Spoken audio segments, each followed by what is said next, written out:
say not as good? They were not as in tune. Mm-hmm. Okay. What else? I don't know. My hands are a little shaky. That they have. Yeah. Yeah. Yeah, just there were a lot of spots that were. And of course, this is another subject that we talk for a long time. Stage fright. Being there, not there. Yeah. But maybe some other time. Because once I get going, hard to stop. Something else. I didn't mind. I'm thinking about actually two more things. Really broad, big categories. I guess dynamic contrast. Yes. Yes. Okay. Yes. Okay, they're gonna be You more. got it. I'm happy you said that. Okay. Because it's a very, very important aspect. And sometimes, you know, speaking of great orchestras, a defining factor, which will put in the spotlight of an orchestra and make it a great orchestra, is how much, you know, contrast they can produce between super pianissimo and fortissimo. There was a great cellist, European, Spanish, by the name of Pablo Casals. He said, kind of in a fun way, but at the same time, it's so much truth in that little thing. He said, music is all about dolce and caramel. So, and everything that happens in between. So, the wider your palette of colors, because this is colors, right? It's just sound colors, not visual, audio. The greater the music you can produce, the wider range of emotions you can produce. So something at this point, of course, maybe you can't, but you have to bear it in mind. So that subconsciously you will start in time to produce this nice contrast. Yes, good. So one more element, especially in a piece like this. Thank you. I guess more like emotion. That's part of the, well, actually, dynamic contrasts will help with that. But yeah, when you said emotion, you already said music. Very good. How else can you produce emotion?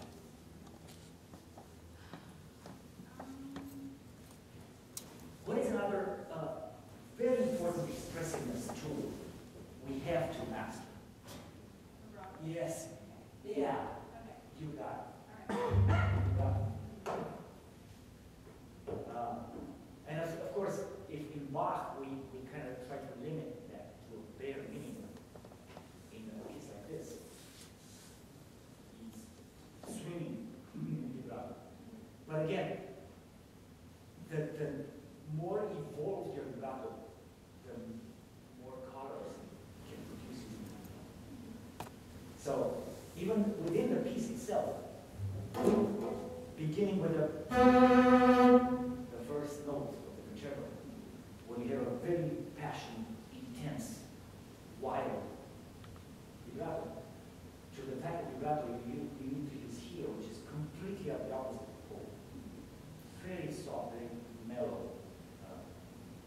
It's all about how intricate your vibrato is. And of course, it takes time. For me, vibrato is something that nobody can teach you. If somebody tells you, oh, I can vibrato. Yes, no, it's no such thing. Vibrato is a very personal, it's something that resides deep inside you. It's like you as a spiritual being, from my perspective. And what you can do is open the door, or open the window so the vibrato can come out. How do you open the door? The only thing I've done in my life was the vibrato exercise with the metronome, which they taught me when I was in high school. That's the only thing. It's just a mechanical thing, because you need to produce the right mechanics, physical motion with your arm, forearm, to allow the vibrato to naturally express itself, to come from inside. So I hope you guys do that. It's the minimum you can do, and as far as I'm concerned, would be enough. So I used to do it both in lower positions, so anywhere between here and there, and then separately in thumb position, because the motion, the range is a little different, and the entire mechanic, physics of the vibrato effect changes the entire position from the low position. So you have to do it twice, I mean separately. Good. Let's take a look at the form now, because I know I keep stressing the importance of the structure.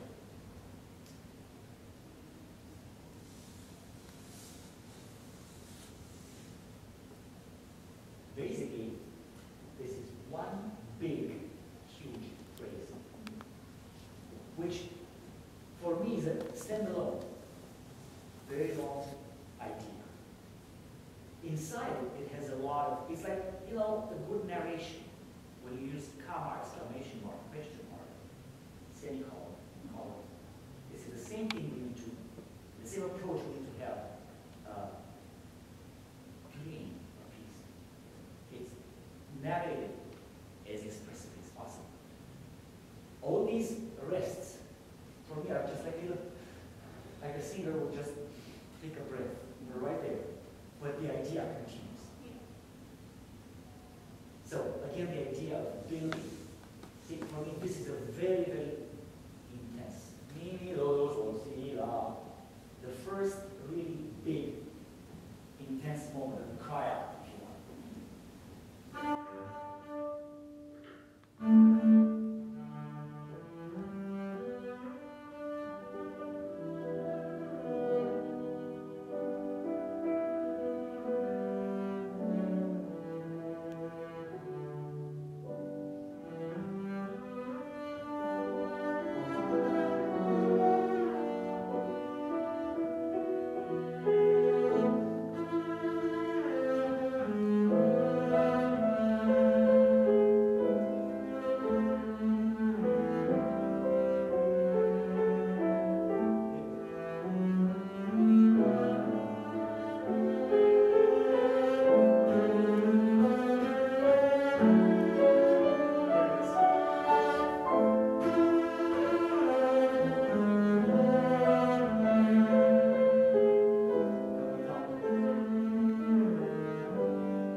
Anticipate in your mind as you keep singing with your bass, this melody.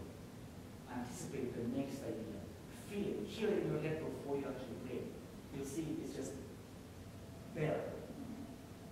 Let's try. Let's try to focus for now more on the phrasing side rather than the technique. So intonation is not really. By the way, about intonation. This is thumb position. This is the area we all freak out when we get there. It's natural. It happened to me. Because I followed the classical school, the old German Viennese Czech school, which was taught. So I got to this much later than the lower positions, of course. The secret to master this resides within the scales, like I said. And I also do a special type of scale which we call, I don't take the time now to talk about it, but it's the studio, bass studio in Bucharest is a school based on its own. It was founded by this guy who came from Austria, beginning of the 20th century.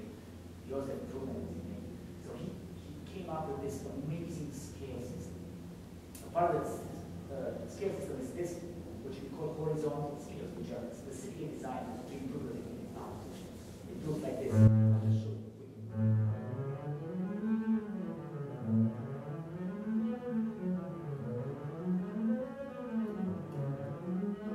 It's a pattern. which you apply to any scale, and it will really, really work out your intonation. It will purify, clarify your intonation. So let's focus more now on the structure more than the intonation, because that will take a long time. But the only thing I want to ask you to do for now, when you practice next time, this movement, is take note by note, leave out tights, slurs, even the rhythm, and just teach your left hand to shift, work on the shift. You know, in so many ways, we playing on bass are just like gymnasts. Gymnasts, if you will observe them, the way they practice, they repeat the same thing over and over, and they become reflex. We have to do the same thing. We all heard the coin term muscle memory. Well, the muscle don't have memory, but it's a reflex. So by the repetition process, we build reflexes. When I go on stage to play recital, I'm just like you, like a spectator. In many ways, maybe no, it's true. Because I don't think about, oh, string, fingering, position shift. If you do that, you're screwed. There's no way to play. No, at that moment you must enjoy just like your audience, what you do. And of course, the difference is you participate actively in the process of music making. Hands, they do the job, you train them when you practice. So, just play note by note.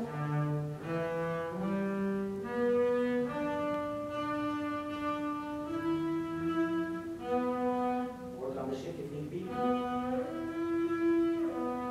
Like this. So, just for a few times, run it like this, without rhythm, without times.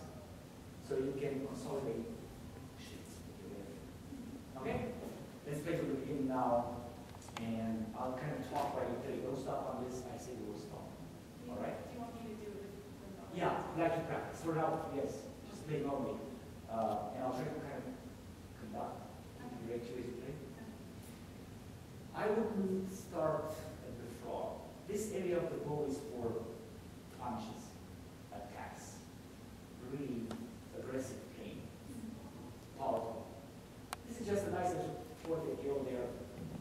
So, and because you only have two notes to slur on the first bow stroke, I think starting here will be safe there. But really will give you the nice idea of color.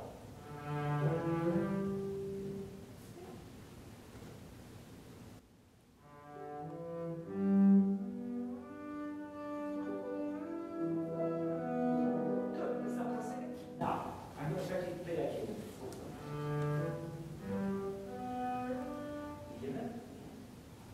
Now you understand what I'm saying? Yeah. Can you fix it without me talking? Tell you what I want you to do. Try it. Thank you. Yes. Yes, you got it. See, sometimes, that's why for my students all record yourself practicing. You will hear things that you never thought you were capable of. Bad things, of course. Because you don't catch them when you practice. But the machine doesn't like it. That's what you sound like. So you can fix and catch other bad things in the process. And eliminate next time. Yes. Connect. It doesn't matter separate bows or slur. It should be a really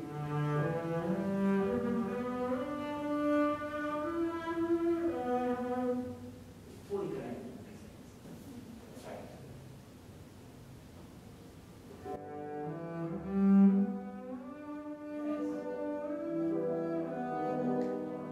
Yes.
very passionate, very dramatic moment.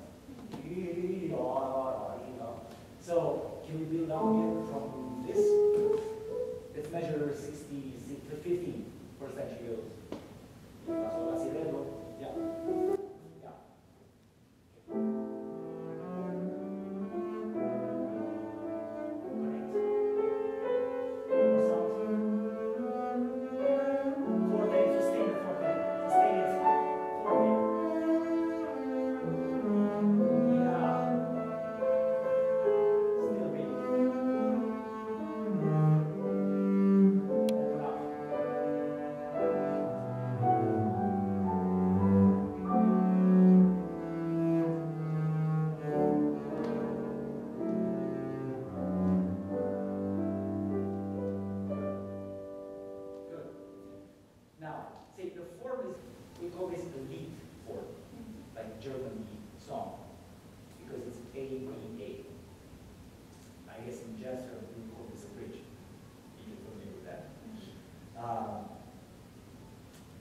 Now, here, you see, look at this section, all these 3 steps, 2.5 steps.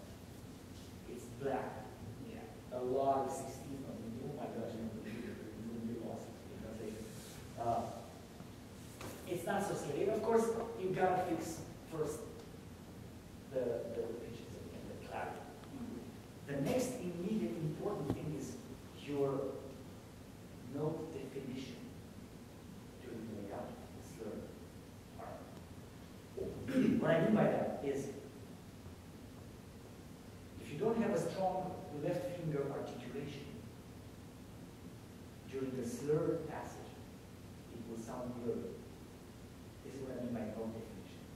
It's like Blu-ray versus VHS, the tape, if you ever saw it. So, if you don't have a good definition, it will sound like this. That's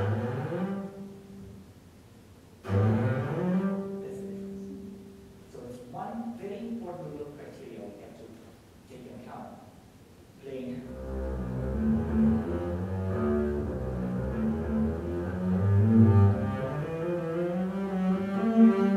Make sure every note projects clean. So this is, again, left hand.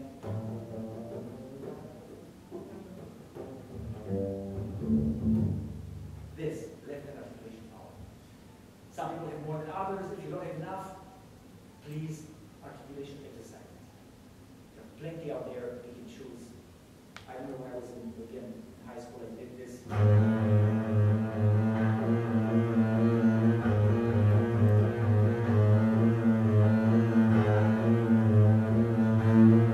And so forth.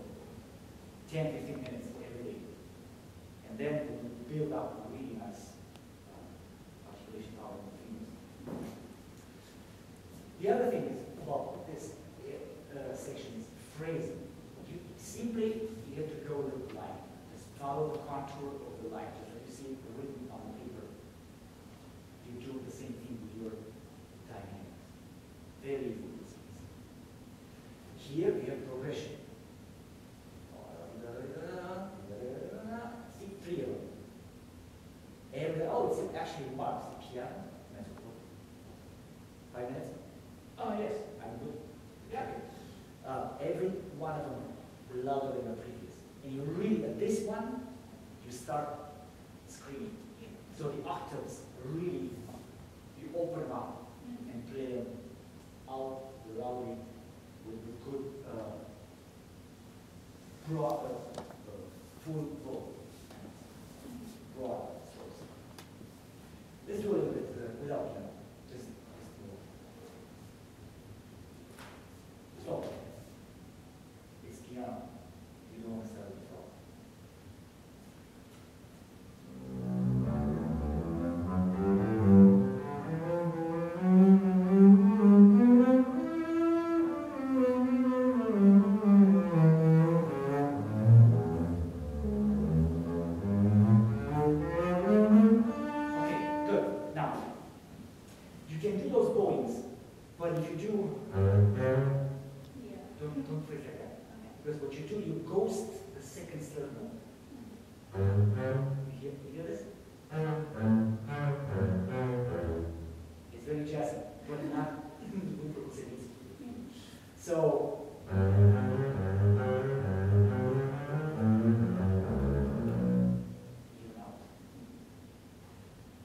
personally, I prefer to play more slurred notes because I don't have to deal with this issue. But again, maybe in the learning process, this is a good approach. But maybe if you're comfortable later on, you can slur.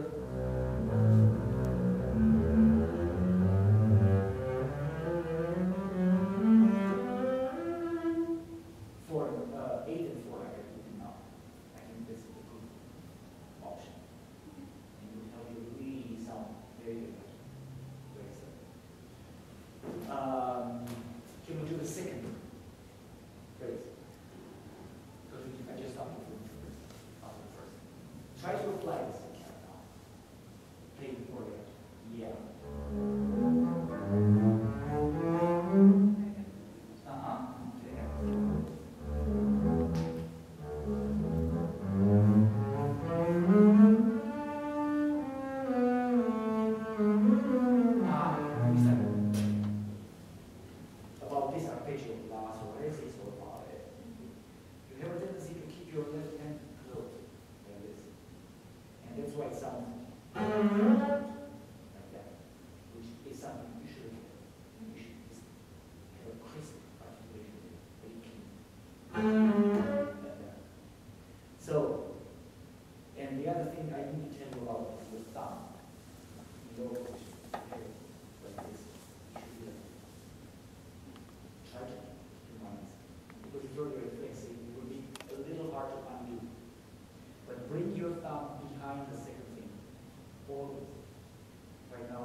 Here. They'll be the ideal because right now you do. So you have me out now twice in a row.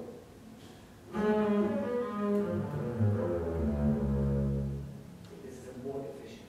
So you try this now. Open the hand a little bit more.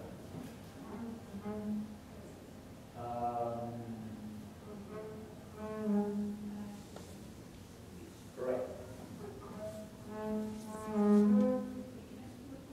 Yeah, right? Yeah, I'll show you.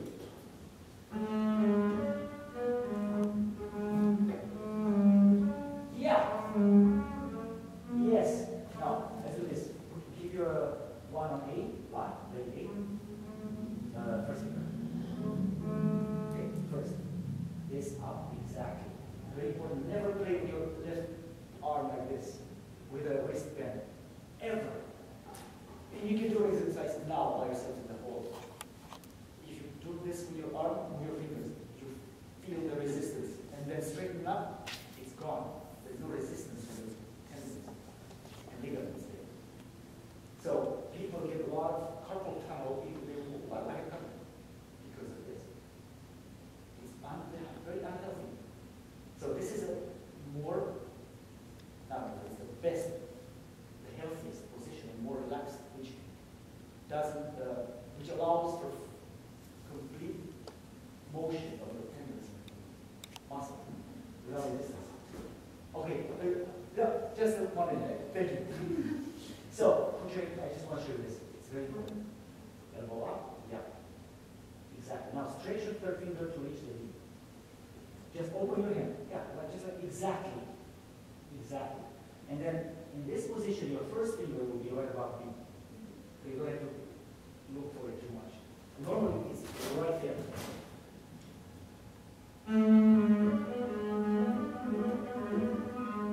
See? If you practice this for a few minutes every day, you'll get it. And it's a very efficient.